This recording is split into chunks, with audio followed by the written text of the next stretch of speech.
Welcome to the Light the A Sports Podcast, home of the top interviews of Aggie Sports Nation. Former Utah State basketball head coach Rod Tueller. Utah State gymnastics coach Kristen White. Well, welcome to the program, John Eccles. Ashley Cardozo. Welcome to the program, former Utah State running back Emmett White. How you doing? And now, here are your hosts, Jason Walker and Eric Frandsen. Hello, everyone. Thanks for tuning in to the Light the A podcast. Jason Walker, Eric Frandsen. We have another guest on today's show, former Utah State wide receiver, Zach Van Leeuwen. How are things going? Going great. Excited to be on the show today. Thank you. I had to double and triple check, make sure I had the right Van Leeuwen, because there's been 5 of you. There's been a ton.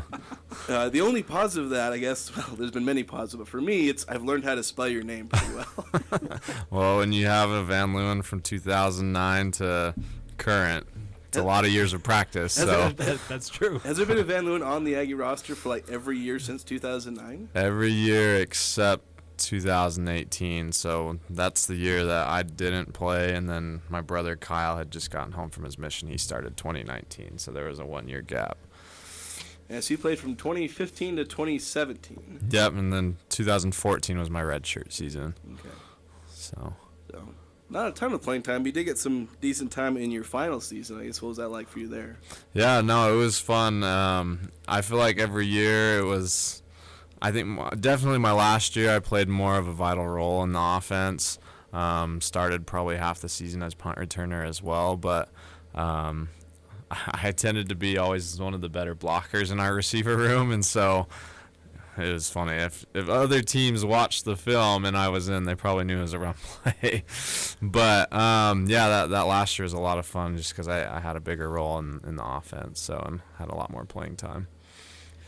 We've had a lot of fun over this past season, the 2022 football season for Utah State, where we had you, Zach, and your brother Travis help us out with some of our post-game coverage of the Aggies, and it was fun having brothers on the post-game show with us, but also 2 former great wide receivers, and to get your analysis and observations of what you saw on the field. And it was fun having you guys in. Yeah, it was a blast. It's always fun to talk about football, especially Aggie football. That's something we're passionate about, so we appreciate you guys having us on the show because it was a lot of fun. So what is it like having, this entire family that, all goes to the same school, you all play football, you're all really good at football? What's it like for you guys? I mean, I come from a band family. Everyone played band, and I played football, yeah. But what's it like coming from a football family? It's competitive. I think it's fun that we all followed in Trav's footsteps. Obviously, I think while we were in high school, we had our recruitments pretty open. We were always considering other options, but I think Utah State was always number one for us. So it's fun kind of seeing how all of our careers have been differently, how Trav's career was, how mine was, and now Kyle and Tim are there now, and just kind of seeing how their careers are unfolding. But it's fun. We're passionate about Aggie sports, and even my parents moved up here because they're passionate about Aggie sports, and just following us. So it's been a blast to kind of see, something similar where we created a family at Timpview where there was a ton of us receivers there, and now it's been the same thing for Utah State. It's kind of cool, and I think it's pretty unique as well. So. In your playing time at Utah State, was there any particular games for you that stood out over others in just either a performance that you had or an environment or just the matchup on the field that kind of stood out to you? I think a big one as far as a win during my career, that was always one of the highlights is when we beat Boise State. I don't recall another Aggie team beating Boise State within the last 10, 12 years, and the fact that we beat them by a lot, and 4 state turnovers or whatever it was, it seemed like a record. That was a game that was always a blast. Obviously, highlight of my career is the touchdown I scored against the University of Utah. In state rivals and on ESPNs. That was kind of a cool atmosphere to be in. But I think definitely beating Boise State is one. And then the 2 times that during my playing days that we beat BYU, those were always special wins as well. Can you tell us a bit more about that Boise State game? Because that one just always sticks out. Because it's like, even at the time, it was just like, you weren't supposed to win. You weren't supposed to win by that much. And then it still stand out because even a lot of the good Utah State teams haven't beat Boise State. It's like, just how crazy was that in the moment where it's like all of a sudden you realize, oh yeah, we're up by 20 points. Yeah, it was wild. I think the stars kind of aligned. I'm pretty sure that was Brett Rippon's freshman season, so obviously he was a little bit newer at quarterback, but like it's just one of those games where everything goes your way. When there's a fumble, it goes right into your guys' hands. There were a few interceptions where it was like went off their receiver's hands right into our guys' lap and like return it to the house. And so it was really cool to be a part of because, again, not many teams beat Boise State. And Coach Wells would always tell us the championship goes through Boise. And so the fact that, we were able to beat Boise, and I don't know if there's been another Utah State team that has. It's been a while. Or if it's been a long time, but it's a rare occurrence. Not since I've been following Utah State when my brother joined. I don't think there's been a win against Boise besides that one. So I don't know if there's one in the 21st century. Yeah. So it is pretty insane. Yeah. You're just talking about more of your playing days at Utah State.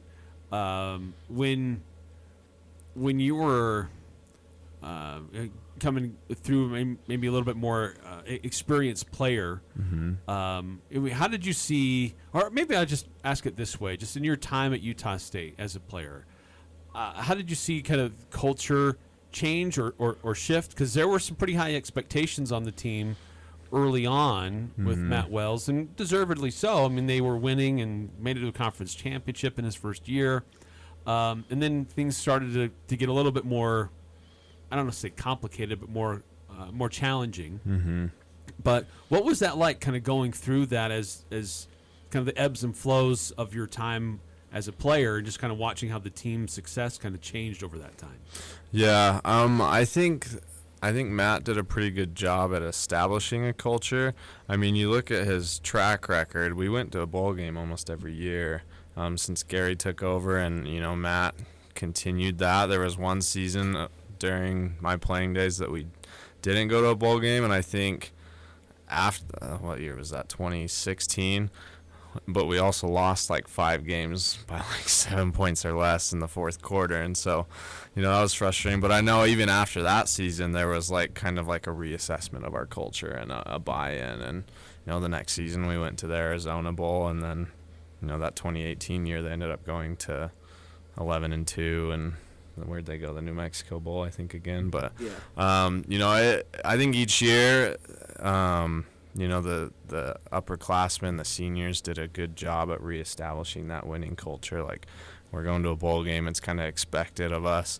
And so I think the senior leadership was a big part of reestablishing that winning way. We're going to a bowl game each year, and Coach Anderson now has done a good job at continuing that. So it's kind of expected now that we win football games and we go to bowl games here in Cache Valley. So I don't know if this is correlated, but basically you mentioned you guys have been in the the Aggie football program since about 2009. That's probably about the time the program started to turn around. I guess what's it been like for you guys to be part of that? Year after year, to be part of a revolution where this team turned into one that always went like 2-10, 3-9. Yeah.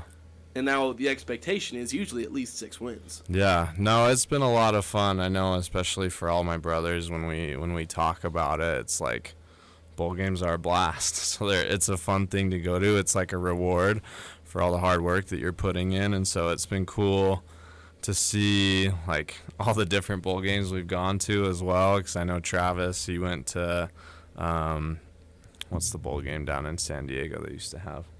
The Poinsettia. I don't know if that one exists anymore, or if it has a different name or something. But it actually died. It's one of the few bowl games that actually went away. Okay, so yeah, seeing us all go to different bowl games.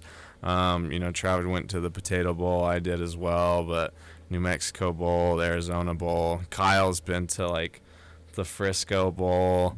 What was the one? The First LA Responders Bowl, LA Bowl. And so we've all had kind of different experiences, and it's been cool to see, just the different Aggie teams. And it's fun seeing us play against different opponents as well. And so it's always a fun reward at the end of the year. And it's good that winning way has continued, and I think it will continue as well. So.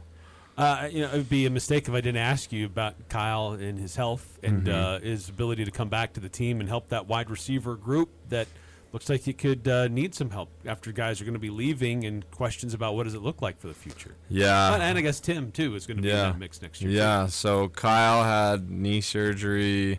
I think he said it's been about 3 months now. So he's just rehabbing. I'm not sure his timeline. I think by the end of spring ball, beginning of summer, he'll be full go again.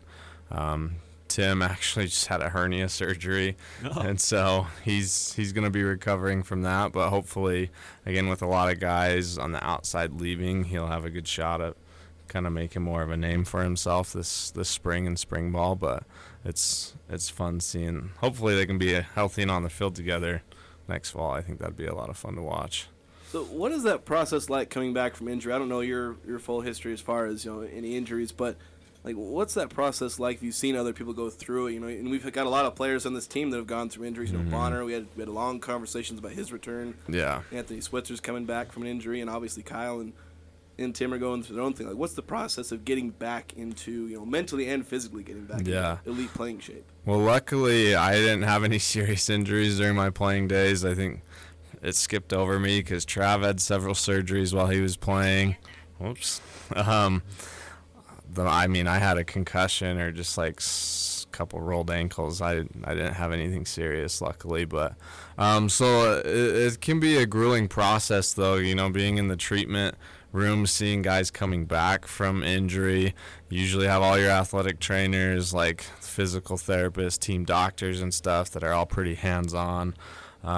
There's consistent like physical therapy, getting your body back.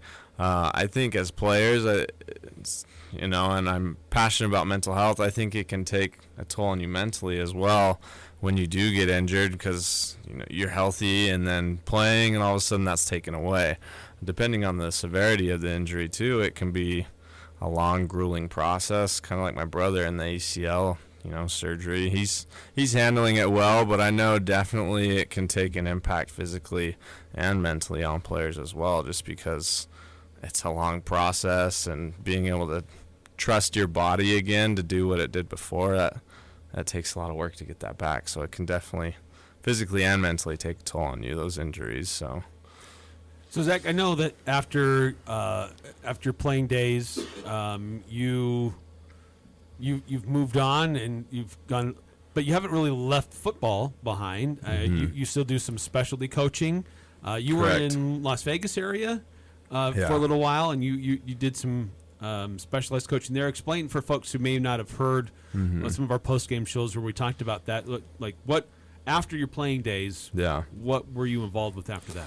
So after the 2017 season, I had already graduated with my bachelor's degree and applied for grad schools in marriage and family therapy. Got into grad school at UNLV and moved down there fall or summer of 2018. My brother Travis had just gotten the head coaching job at Logan High at the time, and so that whole spring I was helping his receivers, just kind of training them all summer. And then I traveled up from Vegas to go help coach in the football games Friday nights. So that kind of was like my first experience of like coaching wide receivers, and that was a blast. And so I was like, well, I can't really work during grad school because I'm so busy with that. Figured why not try my own wide receiver business and train guys. And so started out in the Logan Rec during Christmas break of 2018 with one kid in the Logan Rec Center. I just did a wide receiver training, and then it's called Air Show Wide Receiver Training. From there it grew. I did that in Las Vegas. I traveled all over Vegas and did trainings, and then whenever I came back to Cache Valley to visit my family, I would host trainings here as well. And now I've been doing that for about 4 years now, and it's it's been a great side business. I've trained guys that have gone on to play D1. It's been a lot of fun. So that's kind of like this side specialty, coaching and training that I do to, stay around the game. I love football, and so it's been fun seeing kids that I've trained grow and go on to play at the next level and even just grow into better young men as well. So it's a lot of fun, and it helps me stay around the game and stay in shape too. So So you go out there running, doing drills with the yeah, I always tell them, if with the day I can't do this anymore, I'm not going to teach you. So I think it's important for them to see how the proper technique stuff, because that's what I emphasize. I don't do any of the speed and agility stuff, more like wide receiver technique stuff that'll help you on game day. And like I said, it's a good way for me to get cardio and stay fresh on that. But my philosophy, if you can't teach it by showing, then don't teach it at all. So I guess what's the most underrated, you mentioned technique, like what's the most underrated technique that you feel like you need to teach wide receivers? There's so many different aspects and things that go into being like a successful wide receiver. I think it's hard to really narrow it down to one. But, I think being able to transition in and out of your routes will change of direction. If you can transition out of that quickly, you watch Utah State's offense, those outside receivers, even the slots sometimes, a lot of it will seem like a vertical route, like they're doing a go route, but then they come straight back down. I felt like we threw a lot of those this year. Straight back down your stem. But if you're not getting out of that quickly, the DB is going to be able to close on it. So the technique there to be able to get out of those routes, I think, a skill that's underrated and overlooked is the ability to just block well as a wide receiver, and just even the mental aspect of it as well, being able to recognize coverages and stuff. So it's hard to narrow down to one, but there's so many technical things that go into being a receiver, because even the other night at a training, just a kid that came for the first time, he's like, I didn't know there was this much teaching that went into it. I was like, yeah, it's not just running around out there. There's a lot more to the position. So, but seems like you just named off all the things you were good at, or at least all the things the Van Leeuwens are good at. All the slot wide receiver stuff, blocking and changing direction and all that. Yep. So. One of the other things that you alluded to and you mentioned, and I want to make sure we spend some time on this, is that you've had time to be trained as a therapist. So mental health is really important to you. Yeah. And that's certainly been an issue, or not necessarily an issue, a topic that has certainly gained a lot more momentum in sports over the last few years, and thank goodness for that. Yeah. Kevin Love had some things a few years ago and drew a lot of attention to it. There's been a few other things kind of on a national scene that's drawn attention to it. And it hit close to home this year when Coach Anderson spent a week this is going to be our focus. Yeah. It's about mental health awareness. And the football program had a couple different players hey, this is a situation that happened in my family, or this is a situation that happened to me, and these are, you're not alone, basically, and the other people have these stories, but we can still go out and have success and have fun. But there are some other things that do go on, and resources are there. I don't know that they're as readily accepted or as available as maybe they ought to be, but that's another aspect that's interesting in your training and your experience about having mental health training and resources available for athletes, coaches, and things like that too. Yeah, I think it's so important. Athletes, I think, even student athletes, I think they're a very unique population where a lot is expected of them. Whether it's on the football field or whatever sport you're playing as a student athlete, there's a lot of expectations to perform at a high level and do that consistently while staying on top of school stuff as well.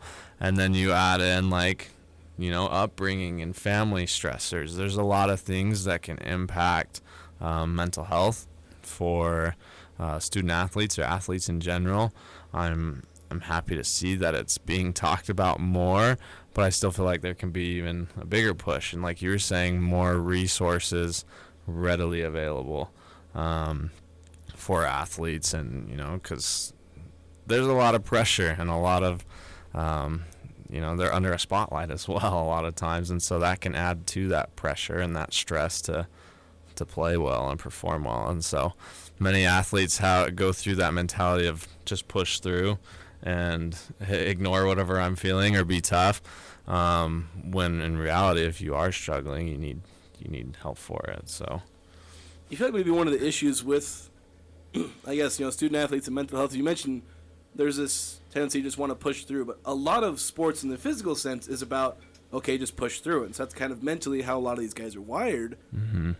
Do you feel like it makes it harder for athletes to do that? Because with mental health, you mentioned you can't just push through in a lot of cases. You need to step back and get help and talk about it. You feel like it's harder for student athletes because they're wired a certain way, and it's harder for them to tackle mental health issues. Yeah, I think that's a huge thing because, as athletes, like you're saying, you're told just push through it.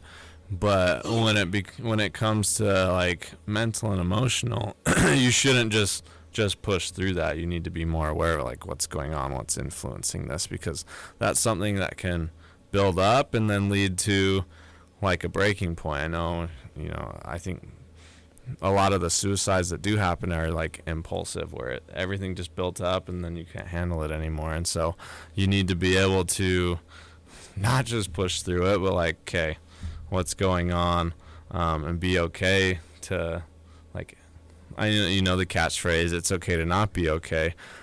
Take your mental health, like injuries, or your mental health as seriously as you would like a physical injury, because everything's tied together. If you're not doing well mentally or emotionally, it's going to be a lot harder to perform in your sport. So it's good to take care of that as well, because everything's connected.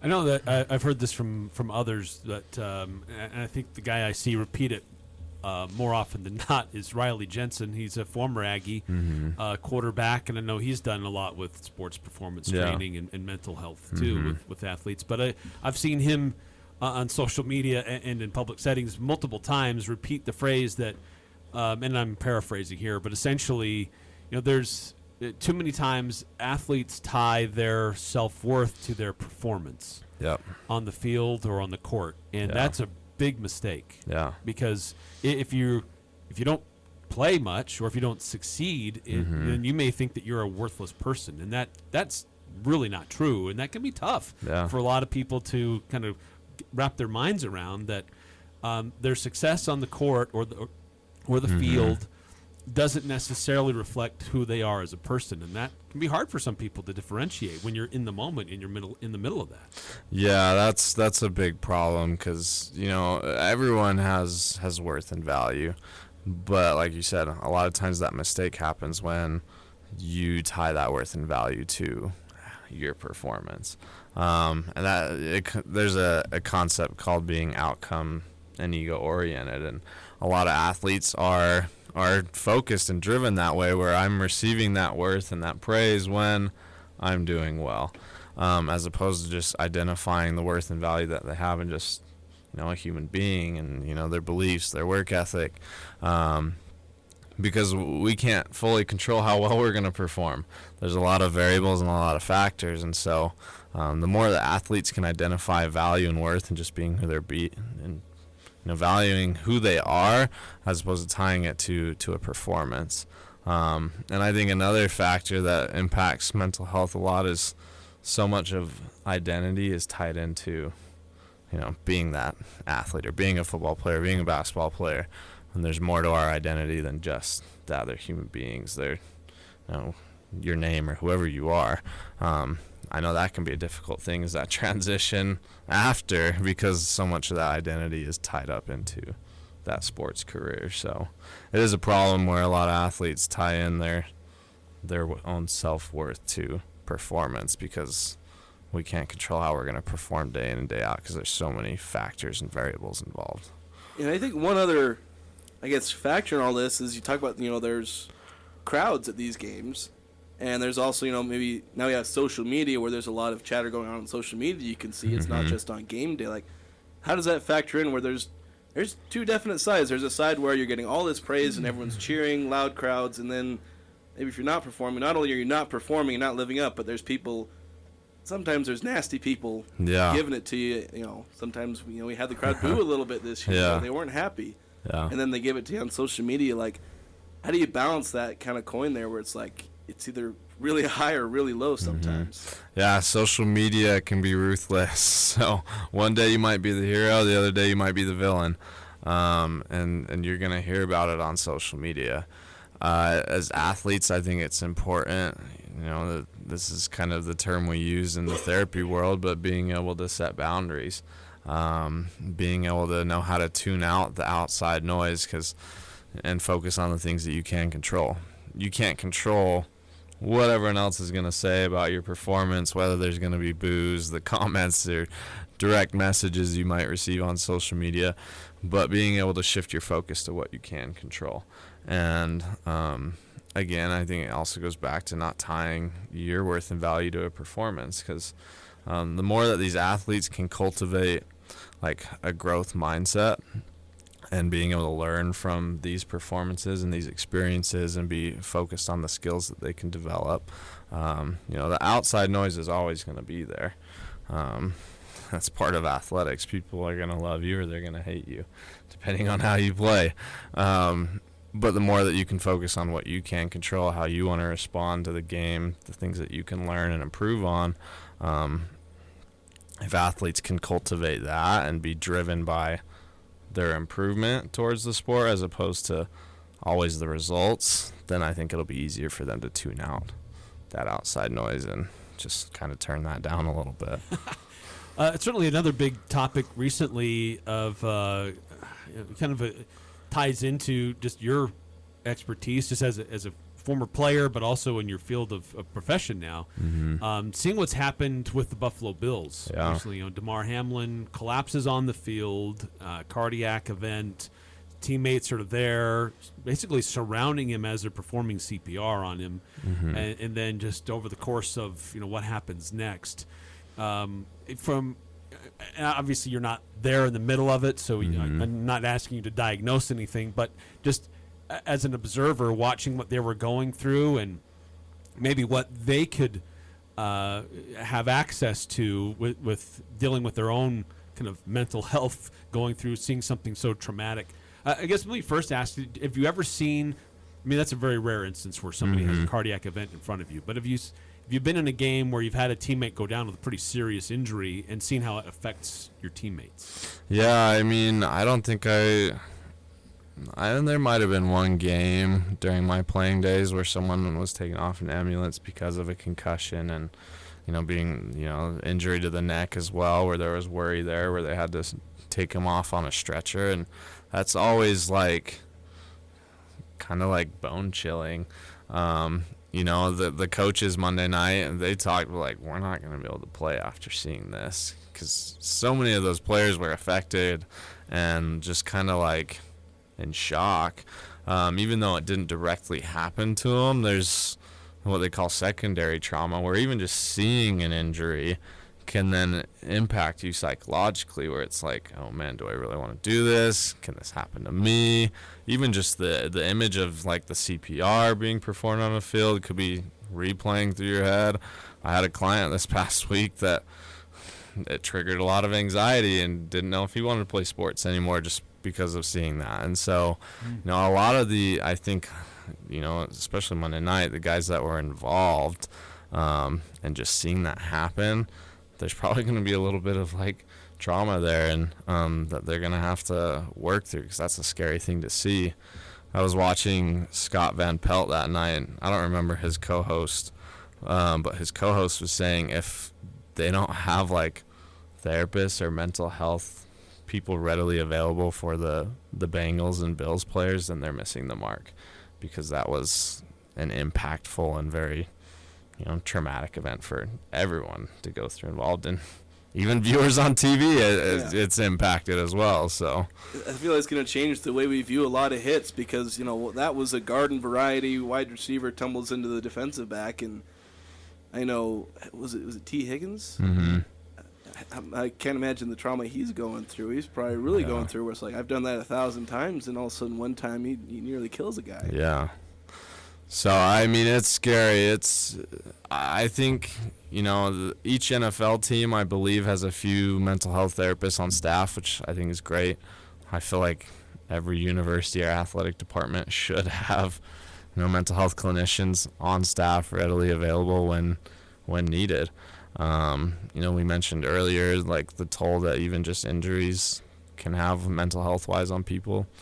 Therapists should be a part of a treatment team and helping an athlete, recover. But it was, I'm sure T. Higgins is going to be impacted a little bit, but I'm sure a lot of those players are going to be seeking out, or they should be seeking out help just to kind of process their own emotions and what happened Monday night. So, and we've heard at times over the course of this last week, but also in other times when we've seen this, when a player goes down and maybe there's a pretty serious injury, but players have to compartmentalize that and put that away for a minute and have to move on, at least in the moment, to continue to go out there and try to compete at a high level. Yeah. At some point, though, they still need to go back and address their emotions and how they felt about that, don't they? Yeah, I definitely agree. It's a skill to be able to, like you were saying, kind of like, all right, let me just put my emotions in, like, neutral right now. I'm going to just store this aside so I can be focused on, the moment, the task at hand, playing again. But even things that we see are what happens to our brain and body. A lot of times it gets frozen into our brain and body, those secondary traumatic experiences like that. So if you don't process and rework through those can stay and can end up impacting you and your performance and mental health later on if it's not taken care of. So, and really that applies not to just athletes but to anybody. Because for some people, like, there may be a traumatic incident in your life, but then you still have to go to work, or you still have to go to school, but focus on the task in front of you. But at some point, you still need to go back and address that, or else it becomes an issue. Yeah, it can build up. I teach a lot of mindfulness, and my simple way of defining that is your ability to be in the present moment. But there's, like you said, there's still those issues that build up. And like you said, if they're not taken care of, the more that they build up, the greater impact it can have on you later on in your day-to-day living. So I guess kind of on that topic of things building up and kind of reaching a peak, there's instances where, I've seen where, athletes, they have to step away from the game, and sometimes they just quit the game in general. We've seen that. There's an Iowa player who just is stepping away. There have been examples around Utah State where some players have quit. I know Jalen Moore, he had, when he went to the pro, he ended up kind of having to just withdraw from that. Yeah. So it's not an uncommon thing for players to have to just stop, playing their sport. Like what's that process like? How do you get to that point? And then I guess what's the process like coming back from that? I don't know if you've worked with anybody who's reached that point. I think it's just a buildup of so much stuff. Hopefully these athletes are taking initiative to get help before it gets to like a breaking point where it's like, I can't do this anymore. But it's usually so many things compiled one after another, and the lack of skills to be able to manage and regulate through some of those emotions. But even there's a lot of respect to athletes that do end up, it's a hard decision to step away to take your mental health a priority.